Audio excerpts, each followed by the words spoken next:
Malaysia, home to untouched waters, rainforests and wetlands, has turned into a popular destination for plastic waste. We are not dumping ground, and no one should. For decades, this was going to China. But when Beijing decided to close its doors to toxic waste, it started piling up here. Malaysia is a very ideal place. Law and regulation that is easy to overcome. Smuggling can be very active here. Illegal recycling factories are mushrooming, burning and dumping anything that can't be processed. It's ruined our health. It also ruins the air, the soil and the water, and even affects the food chain.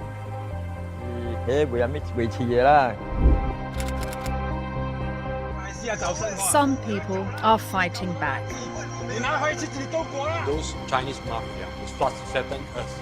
The reason is because of big money.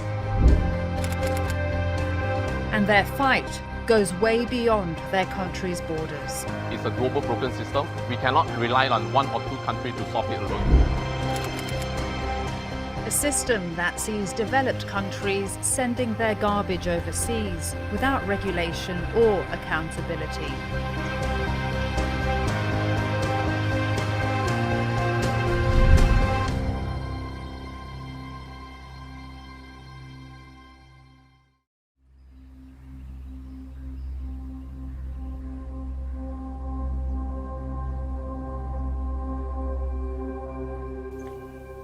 End of 2017, my communities start finding we are encounter bad air quality. A lot of people been wake up at night time, and the air just looks so hazy always. People felt sick. Pua never thought she'd ever be deprived of the right to breathe properly. I get some information that some people is doing some boiling plastics activity, so I was curious. As the smoke and the smell became unbearable, she decided to sneak into the factories that had recently appeared in and around her town, less than 50 kilometers away from the main city, Kuala Lumpur.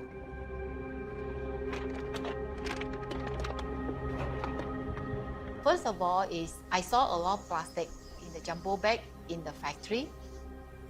To her surprise, she found most of the plastic came from overseas, and some was being burned.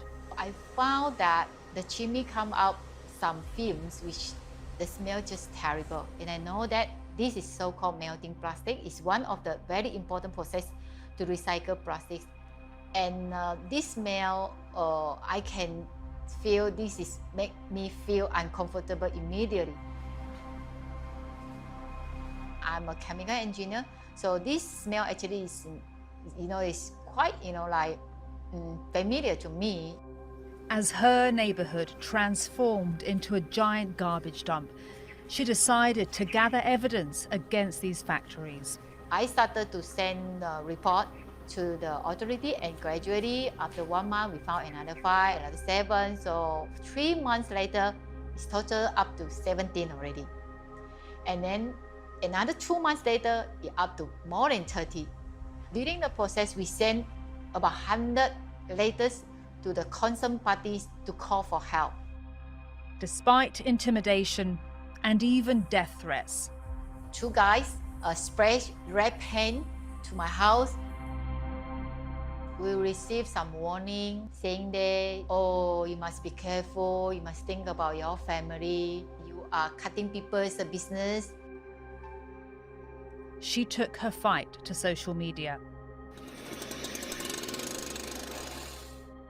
It was more than a year before the government started to crack down on these rogue recyclers and their international suppliers. But once it did, Pua realized the battle she thought she'd won had only just begun. Around 100 factories have the right to import and recycle plastic waste in Malaysia. Some used plastic can be recycled, and it can be recycled in an environmental friendly manner, and we have the regulations for it. Malaysia still have insufficient system to monitor the air pollution from this factory. But hundreds more are believed to be operating illegally. Many have relocated from China after being put out of business there at the end of 2017.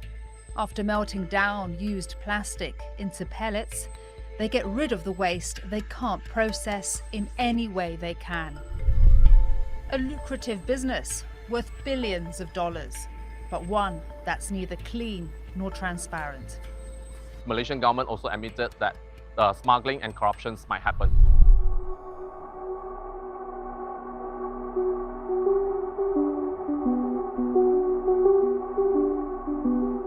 We managed to get rare access inside one of these factories. Trucks coming from Malaysia's biggest harbour, which is just a few kilometres away, are bringing piles of plastic waste from all over the world. Looks like they're from Japan. Very clearly Japanese writings here.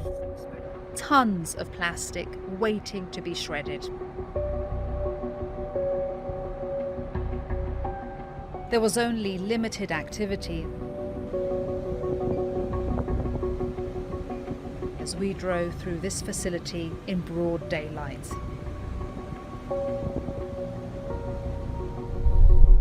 So to find out what's going on inside these factories under the cover of night, we had to convince a former worker to talk to us. Memang susah, bukan senang, memang susah. Dia memang nombor satu panas, nombor dua bau, nombor tiga itu air tarik, itu plastik, itu pun panas juga. Ada abu maya.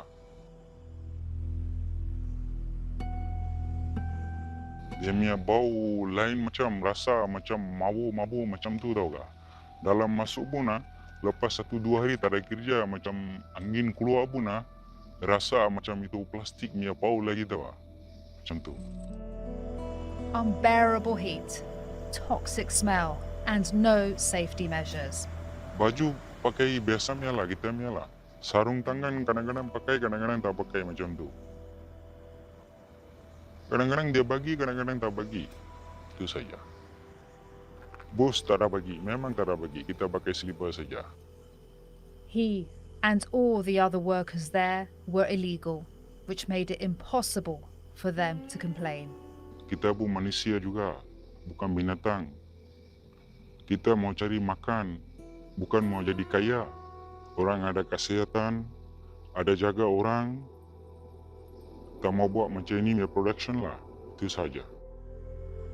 Even though he badly needed the job, he decided to leave. Months later, he's still in pain.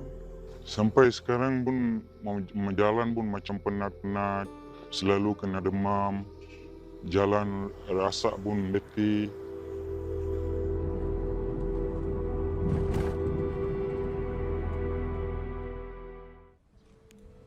The northern part of the country is another hotspot for illegal recyclers. Toxic fumes are ruining Ang Tia's health there.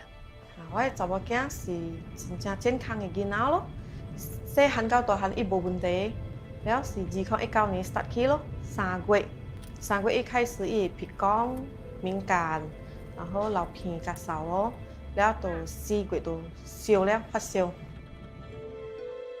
Jean's daughter's condition got worse until she started to cough up blood. 4月時，第3週伊入樓嘅時，伊燒到40度，然後底下邊轉，你知哦？伊轉呀，我家己本轉，了伊轉甲安怎哦？你着去攬掉伊啊，因為人驚講伊去direct蝦米哦，所以攬掉伊嗰時我就。 哇，心痛咯，真正心痛。After leaving hospital, the 6-year-old girl was confined to her house for months. 伊肺部食点的物件，就讲伊是因为空气的问题导致伊款咯，就讲伊是 bronchitis 咯。doctor 有甲我讲啊 ，doctor 面是叫我搬厝啊，伊讲都是因为养烧这物件，所以伊安尼款咯。Angtia is just one of many around here who've been affected. 我的 father 在我隔壁位咯，伊本是有肺的问题，有迄肺感染的问题，本了是有扫袂好阮。然后我的邻居，我隔壁厝边阮伊有囡仔，阮是因为这肺甲扫问题，阮入留阮咯，入甲 ICU 阮。所以就食掉这抗敏感咯，แล้วก็食。我有去迄个迄个环保的位，啥迄个环境部长位，我有去 Messenger 位写互人，我有甲人讲饲啊遐个问题啦。了我囡仔的批，我冇有 send 互人，是讲伊人无回复我。我有甲人讲遐问题，讲即个 N 到底是个怎来，虾米事会遐问题咯，虾米事环境会来款。可是伊人无回复着我，无回复我，也有看到在哦，因为咱会知嘛。你看，丢到我囡仔安尼款了啊！你讲我虾米心？你讲我安怎？对，也是讲丢伫人身顶呢，签伫人身顶呢，人在听哦。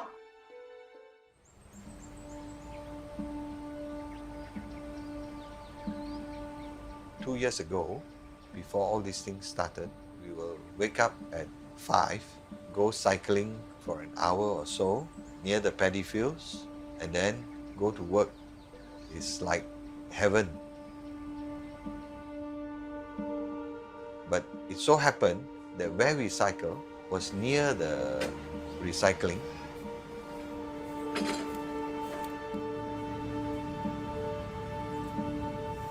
In the centre of town, Dr. Tiao has been running this clinic for the last 3 decades. We noticed around about May 2019, there was more cases of respiratory problems. People who had asthma had more frequent attacks. So there was maybe a 15-20% increase in the number of cases. I myself, in the evenings, the eyes will get very dry and uncomfortable, and have a bit of stuffy nose and coughing. Initially, we don't know what was the cause, but when we asked around, we realized that it was from those factories because they operated at night.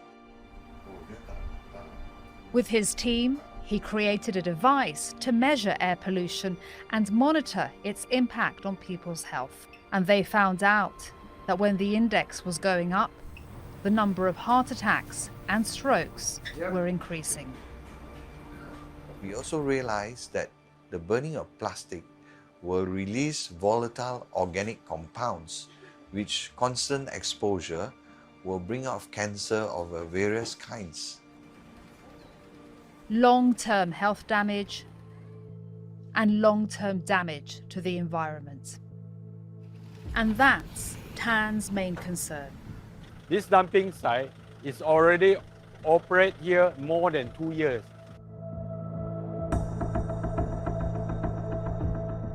Now they're starting to put a lot of fencing. This business may have gone behind fences, but its consequences are still visible. All those water is black color one. This one totally is a pollution. Okay, the pollution water. So they drop it into the drain. So this drain will go to the countryside. Got a lot of plantation and fishing farm. 2020这边的是海袂啥物袂饲的啦，因为水什么垃圾污染啊，若是一个种漏水满起来的时阵啊，伊水里啦就是歹了的，所以饲了袂迄种的，袂起啦，所以饲了袂起啦。下囝啊无到20天啊、30天，就死家己了咯。When Kim identified the culprit, he nearly lost hope. 假是无看到啦，因为基本上是三个变有 plastic 啦，然后个 plastic 来去装的，来扣啊、装啊，安尼样。有啊，死我要拍人咯，你无拍人都袂饲咯，想要拍人了咯，规个猪要拍人要卖人了，无人会食，价钱无人会食咯，无变咯，家己做咯，家己过去装的咯。His prawns and his business eventually came back to life after the source of the deadly sludge was ordered to shut down.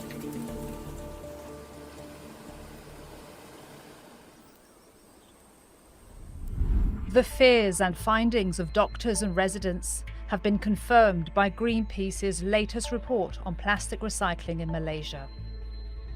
A team of scientists have collected and analysed soil and water samples around these dumping sites, and their results show significant contamination with hazardous chemicals, high concentration of heavy metals including cadmium and lead. Plastic dumped at unregulated sites poses a chemical threat to human health and the environment. The environmental organisation has asked the Malaysian government to protect its people. Malaysian government have to rehabilitate the affected area and to provide the healthcare support to the affected residents. Tan thinks Malaysian authorities too often turn a blind eye. We keeping complaint, okay, they just receive our memorandum, either report, but they didn't do anything. So we need to do in ourselves. So he decided to confront the unscrupulous owners directly. They were damaged for our water supply. They were still the underground water, and then they will throw the water to the drain. So when they earn a lot of the money, those guys actually is from China. They will just go back to their hometown, then left a lot of rubbish for us. So I need to block them. But they also tried to block him. The first warning came last year. That day, the Chinese mafia of this Telagong, he blocked our car, then take off our car key and warning us non-enter again Telagong this area.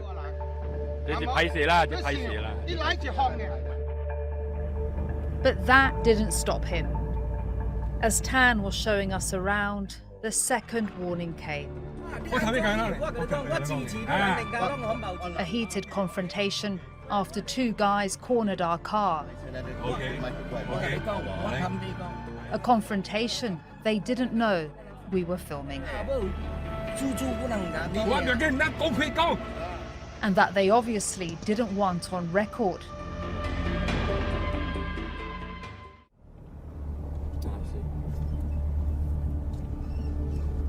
The areas where these businesses operate are lawless, as even when the government orders them to shut down, they keep running.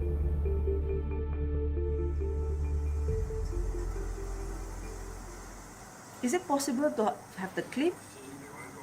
Yobi Ying was the environment minister back then.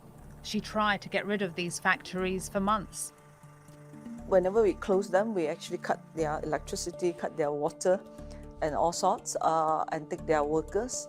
We continue to close our factories, but we realize when we close, their factories open again and again and again. After we have closed down more than 100, then we decided that, that's not the way forward. We should go to the port. And then we realized that, there are a lot of smuggling. They actually came in illegally. Then we decided that, we need to send a message, and this plastics that came in illegally should be sent back to the country of origin to give a message that, we are not the dumping ground.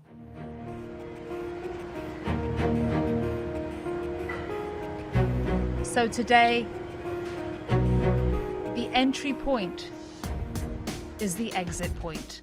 First thing, we are going to CEB area. Okay, custom examination, we need to count all the safety gear.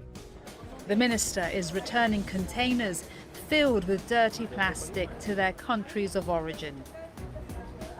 We have to date sent back 150 containers coming from 13 countries, different countries around the world. Countries including the United States, Canada, the UK and France had to take back what they never should have allowed out. Controls at the ports have been strengthened. We have a scanner machine over there. If we have any suspicious after we saw the image, then we direct here for inspection also. Containers are then opened and checked. Okay, this cargo declared as a polypropylene PP, imported from Japan, and then after checking by SW Corp, we found that this cargo got the AP, approval permit. But the checks don't really convince the woman at the helm of the plastic fight. There is a difficulty in custom for them to ensure it's truly only clean plastic we import, because they can't open every container they coming from the overseas. But Phua's anger is mainly directed at first world countries. We suffer a lot from your behavior. I would like to ask the people of American, okay, is this a fair trade? Is it compliant to your concept of human right? Or this is a hypocrite method that you use more than 10 years, more than 20 years. Last time to China, now to us. And Australia, and Japan, and Korea, and UK, and Germany, and French. The plastic industry has been labelled unsustainable by environment groups for years.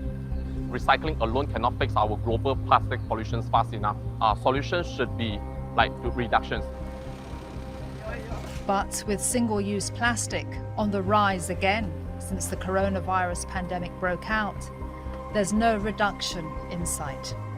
Globally, only 9% of plastic waste has been recycled, 12% has been incinerated, and the rest, 79%, end up in natural environment. Or in abandoned factories where they present yet another hazard.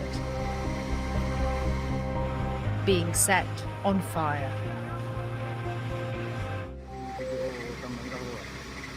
Barangnya plastik, dia memang susah untuk padam. It took days to put out this dump site fire that left destruction and desolation behind.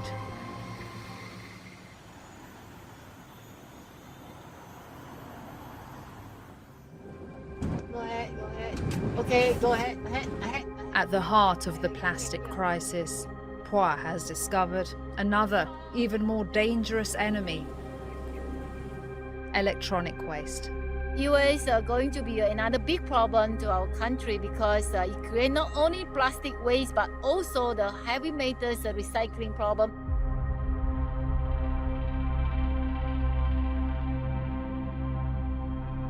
It starts from the East market because the e-waste totally banned in Malaysia. But how come that we saw so many these illegal dumping of the e-waste in our community? The people here, we are always threatened by this terrible toxic waste.